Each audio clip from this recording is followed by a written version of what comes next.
Akademi militer utama Israel di Tel Aviv secara resmi lenyap, dihantam oleh serangan balasan besar-besaran dari koalisi 4 negara Timur Tengah.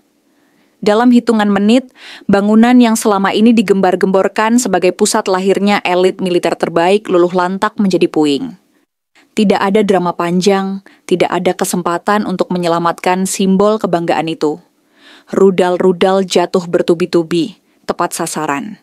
Israel tidak sempat bernapas setelah sebelumnya nekat melakukan penyerangan acak terhadap 6 negara Timur Tengah hanya dalam waktu 72 jam. Langkah gegabah itu kini dibayar kontan. Serangan kali ini bukan sekadar peringatan, melainkan tamparan keras ke wajah pemerintah Israel. Sistem pertahanan Iron Dome yang digadang-gadang kebal serangan, nyatanya hanya mampu mencegat sebagian kecil. Sisanya menghantam akademi tanpa ampun, membuat kawasan Tel Aviv berguncang hebat. Katanya Iron Dome bisa menahan ribuan rudal, ternyata malah bolong seperti jaring ikan. Koalisi 4 negara ini bergerak cepat, terkoordinasi, dan penuh strategi. Drone tempur menutup langit, rudal menghantam dari berbagai arah, dan artileri jarak jauh memastikan tidak ada celah bagi akademi untuk bertahan. Dalam hitungan jam, bangunan yang dulu megah kini menjadi lokasi reruntuhan terbesar di Tel Aviv sejak perang terakhir. Ironis, tempat yang katanya markas pelatihan otak-otak brilian militer Israel, justru menjadi laboratorium gratis untuk uji coba rudal musuh. Bukan hanya bangunan yang hancur, tetapi juga wibawa Israel di hadapan sekutunya. Para kadet militer yang sedang latihan langsung dievakuasi dalam kondisi panik. Sebagian bahkan mengalami luka akibat ledakan. Asap hitam tebal membumbung tinggi, terlihat hingga puluhan kilometer. Media internasional langsung menyorot bagaimana mungkin Akademi Utama Pertahanan bisa dihancurkan secepat itu. Jawabannya jelas, kesombongan Israel sendiri yang memicu bencana ini. Kalau selama ini mereka sok jagoan dengan serangan ke negara lain, sekarang giliran mereka merasakan jadi sasaran tembak. Karma datang lebih cepat dari paket kilat. Israel mencoba menutupi kerugian dengan klaim kerusakan tidak signifikan, tapi gambar satelit dan rekaman lapangan berkata sebaliknya. Akademi yang tadinya megah kini benar-benar rata dengan tanah. Tidak ada ruang untuk narasi manis. Yang ada hanya puing, asap, dan teriakan histeris. Dunia internasional melihat ini sebagai salah satu kegagalan militer paling memalukan sepanjang sejarah modern Israel. Negara yang katanya tak terkalahkan, ternyata gampang banget dihancurkan. Seperti gedung kos-kosan kena ledakan gas. Koalisi 4 negara Timur Tengah tidak main-main ketika memutuskan untuk membalas serangan Israel. Mereka datang dengan perencanaan matang, koordinasi rapi, dan persenjataan yang membuat seluruh Tel Aviv lumpuh total. Begitu sinyal serangan dimulai, langit kota langsung dipenuhi oleh drone tempur yang terbang dalam formasi raksasa. Radar pertahanan Israel sempat mendeteksi pergerakan itu, tapi terlambat. Rudal balistik jarak jauh sudah dilepaskan dari berbagai arah, menyasar langsung ke titik vital Akademi Militer di Tel Aviv. Serangan berlangsung dalam beberapa gelombang. Gelombang pertama berupa hujan rudal presisi, yang menghantam bangunan utama akademi. Dinding baja yang dirancang tahan ledakan hancur berkeping-keping, meninggalkan kawah besar di tengah kompleks.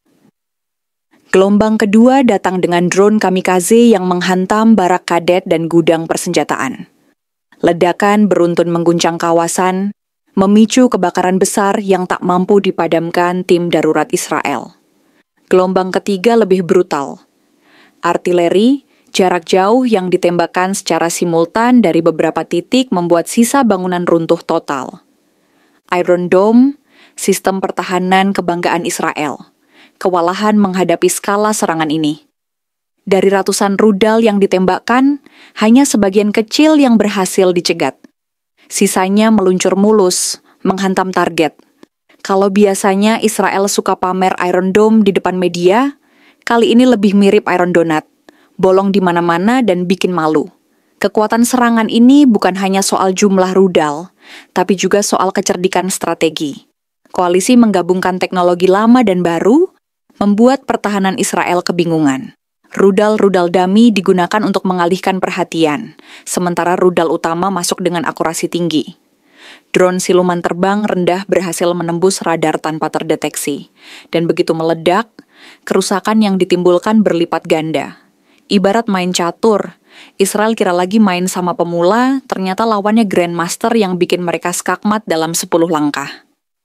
Akademi Militer Tel Aviv, yang dulunya dilengkapi bunker bawah tanah, juga tidak luput dari serangan. Rudal bunker booster khusus digunakan untuk menghancurkan ruang komando di bawah tanah. Ledakan besar terdengar hingga radius 20 km. Membuat warga sipil di Tel Aviv ketakutan. Pemerintah Israel hanya bisa menghimbau warganya berlindung di tempat aman, meski jelas tidak ada tempat yang benar-benar aman saat itu. Lebih parah lagi, serangan ini direkam secara real-time oleh koalisi. Rekaman drone memperlihatkan bagaimana satu demi satu bangunan runtuh, gudang meledak, dan kendaraan lapis baja yang diparkir di kompleks akademi terbakar, seperti mainan plastik. Video itu kemudian bocor ke media sosial dan viral dalam hitungan jam. Orang-orang Timur Tengah yang biasanya jadi korban serangan Israel, kali ini nonton gratis tontonan kebalikan. Tentara Israel lari tunggang langgang, seperti mahasiswa kabur dari kelas statistik. Reaksi militer Israel pun kacau balau. Komando pusat kebingungan, pasukan darat telat bergerak, dan sistem komunikasi terganggu akibat serangan elektronik. Situasi ini membuat akademi yang seharusnya jadi jantung pendidikan militer Israel berubah jadi kuburan terbuka untuk reputasi mereka. Serius, ini bukan cuma kekalahan fisik, tapi juga kekalahan moral. Kalau kampus elit militernya saja gampang dihancurkan, bagaimana mereka mau klaim siap perang besar? Koalisi 4 negara itu menunjukkan satu hal jelas. Ketika mereka bersatu, Israel bukan lagi predator, melainkan mangsa. Serangan balasan ini membuktikan bahwa dominasi Israel di kawasan bisa dipatahkan dalam semalam, asalkan ada koordinasi dan keberanian. Israel yang tadinya sok-sokan Raja Middle East, sekarang malah jadi bahan roasting global. Kehancuran akademi militer di Tel Aviv tidak hanya menimbulkan kerusakan fisik, tapi juga luka psikologis yang sangat dalam bagi Israel. Akademi itu bukan sekadar bangunan, melainkan simbol kebanggaan dan pusat regenerasi perwira militer. Begitu tempat itu runtuh, mental tentara Israel ikut runtuh. Para kadet yang seharusnya dilatih menjadi tulang punggung masa depan, justru mengalami trauma massal. Banyak di antara mereka yang menyaksikan langsung rekan-rekannya berlari ketakutan, terkena serpihan ledakan atau terseret asap tebal dari kebakaran besar. Alih-alih jadi calon jenderal hebat, mereka malah lulus lebih cepat sebagai alumni PTSD. Bagi pemerintah Israel, ini adalah pukulan politik yang tidak main-main. Selama bertahun-tahun, mereka menjual citra sebagai negara dengan kekuatan militer terkuat di kawasan dengan sistem pertahanan yang nyaris sempurna. Tapi satu serangan balasan dari 4 negara berhasil menghapus narasi itu dalam semalam. Sekutu-sekutu Israel mulai mempertanyakan kredibilitas mereka. Amerika Serikat yang biasanya langsung pasang badan kini harus berhitung ulang, apakah masuk akal mendukung negara yang bahkan tidak bisa melindungi akademi militernya sendiri? Kegagalan ini menimbulkan efek domino. Media internasional menyoroti lemahnya respons militer Israel. Sementara oposisi di dalam negeri langsung memanfaatkan momentum ini untuk menyerang pemerintah. Perdana Menteri dipaksa menghadapi kritik keras bahkan dari kubu pendukungnya sendiri. Kalau dulu mereka pede ngomong, kami kuat, kami tangguh. Sekarang lebih mirip orang yang salah strategi di game online, lalu kena all chat, bro, uninstall aja. Di kalangan militer, moral jatuh ke titik terendah. Banyak perwira senior merasa dipermalukan. Bayangkan, mereka sudah puluhan tahun berkoar bahwa Akademi Tel Aviv adalah benteng tak tergoyahkan. Tempat lahirnya para pemimpin perang masa depan. Kini semua omong kosong itu terkubur di bawah reruntuhan beton. Kalau ini ibarat sekolah, reputasi akademi itu sudah bukan sekolah unggulan lagi, tapi lebih kayak sekolah swasta abal-abal yang bangkrut karena ketipu investasi bodong. Dampak psikologis ini tidak hanya melanda tentara, tapi juga masyarakat sipil. Warga Tel Aviv kehilangan rasa aman. Mereka sadar, Jika pusat militer saja bisa dihancurkan dengan mudah, maka rumah mereka jelas lebih rapuh. Ratusan ribu orang harus mengungsi. Sirene darurat berbunyi terus-menerus dan rasa panik menyebar ke seluruh kota. Anak-anak kecil menanyakan kenapa gedung tentara bisa hancur, sementara orang tua mereka tidak punya jawaban. Israel selama ini hobi bikin rakyat Timur Tengah jadi trauma. Tapi giliran warganya sendiri yang kena mental breakdown, langsung bingung cara nenangin. Di sisi internasional, citra Israel terjun bebas. Negara-negara Timur Tengah merayakan keberhasilan ini sebagai bukti bahwa Israel tidak kebal. Media di Eropa dan Asia ramai memberitakan betapa cepatnya akademi itu runtuh. Bahkan analis militer Barat terpaksa mengakui ada kelemahan fatal dalam sistem pertahanan Israel.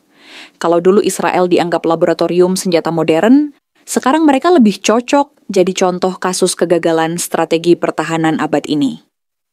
Serangan ini juga menimbulkan efek politik jangka panjang. Pemerintah Israel menghadapi tekanan besar dari rakyatnya sendiri. Demonstrasi bermunculan menuntut pemimpin mereka bertanggung jawab. Anggaran pertahanan yang ratusan miliar dolar tampak sia-sia. Akademi militer yang seharusnya jadi investasi jangka panjang kini hanya menyisakan kerugian ekonomi dan trauma nasional. Ibaratnya mereka nabung buat bangun gedung masa depan, dalam semalam gedung itu berubah jadi tumpukan Lego raksasa yang diinjak tanpa sengaja. Hancurnya Akademi Militer Tel Aviv langsung mengguncang panggung internasional. Dalam hitungan jam setelah serangan, sidang darurat Dewan Keamanan PBB digelar. Negara-negara sekutu Israel, termasuk Amerika Serikat dan beberapa negara Eropa, mendesak adanya gencatan senjata. Namun di sisi lain, negara-negara Timur Tengah yang tergabung dalam koalisi balasan justru menganggap ini sebagai bukti nyata bahwa Israel bisa dijinakkan. Dunia terbelah. Satu kubu panik karena anak emasnya dipermalukan, sementara kubu lain bersorak-sorai merayakan salah satu momen paling bersejarah dalam konflik modern. Media internasional tidak tinggal diam. CNN, BBC, Al Jazeera, hingga media Asia seperti NHK dan CCTV, semua menayangkan gambar satelit terbaru yang memperlihatkan bagaimana akademi itu benar-benar rata dengan tanah. Bahkan beberapa analis militer yang biasanya pro-Israel terpaksa mengakui bahwa ini adalah kegagalan paling memalukan sejak berdirinya negara itu. Komentar salah satu analis, jika akademi militer saja tidak bisa bertahan, bagaimana mereka bisa mengklaim sebagai kekuatan regional, singkat, padat, dan menampar keras ego Israel? Di dunia maya, reaksi publik lebih brutal lagi. Media sosial dibanjiri meme, parodi, dan lelucon sarkastik.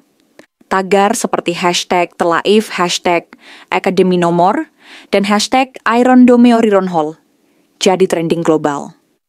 Video kompilasi ledakan dari berbagai sudut kamera viral dengan jutaan views disertai caption yang pedas. Ada netizen yang bikin editan poster film berjudul Fast and the Furious Tel Aviv Drift dengan gambar rudal meluncur ke kampus militer. Para komunitas gamer juga tidak ketinggalan. Mereka membandingkan hancurnya akademi itu dengan server utama yang kena DDoS attack tanpa firewall. Para influencer menertawakan betapa cepatnya reputasi Israel rontok. Bahkan ada yang menulis, Akademi Militer Israel sekarang buka program baru jurusan arkeologi, karena yang bisa dipelajari di sana cuma reruntuhan. Sementara itu, reaksi negara-negara Timur Tengah penuh euforia. Televisi lokal menayangkan perayaan warga yang turun ke jalan, membagikan makanan gratis, dan menyalakan kembang api. Di banyak kota, masyarakat menonton ulang rekaman drone serangan dengan antusias, seolah sedang menyaksikan pertandingan final sepak bola. Bedanya, kali ini yang kalah bukan tim bola, tapi negara yang selama ini sok merasa jagoan. Negara-negara Barat mengalami dilema. Mereka harus menjaga hubungan dengan Israel, tapi di saat yang sama mereka tidak bisa menutup mata terhadap kegagalan yang begitu jelas. Beberapa pejabat Amerika bahkan menyuarakan kekhawatiran bahwa bantuan miliaran dolar yang diberikan selama ini sia-sia. Bayangin aja, duit pajak rakyat ADS yang harusnya buat kesehatan, pendidikan, malah dipakai buat bangun kampus militer yang akhirnya jadi puing dalam semalam. Itu lebih menyakitkan daripada beli iPhone baru, terus jatuh nyemplung got. Bagi negara-negara di Asia, Afrika, dan Amerika Latin, momen ini dijadikan bahan refleksi sekaligus sindiran. Mereka yang selama ini merasa ditekan oleh politik luar negeri Israel, kini punya amunisi baru untuk melawan narasi dominasi militer. Serangan ini membalikkan persepsi global. Israel tidak lagi dipandang sebagai benteng tak tergoyahkan, melainkan negara yang bisa dipukul telak jika dikeroyok dengan strategi tepat. Kalau ibarat tinju, Israel ini bukan lagi petinju dunia, tapi lebih kayak tukang pamer otot di gym yang sekali kena pukul langsung KO. Efek media dan reaksi global semakin memperburuk kondisi psikologis dalam negeri Israel. Rakyat yang sudah panik kini semakin malu karena negaranya jadi bahan olok-olok dunia. Setiap meme yang muncul di internet terasa seperti luka tambahan. Bahkan beberapa veteran militer mengaku lebih sakit hati melihat ejekan global daripada menyaksikan reruntuhan akademinya. Serius, kalau akademinya dihancurkan sekali lagi mungkin sakitnya masih kalah dibanding lihat Twitter yang penuh roasting 24 jam non-stop.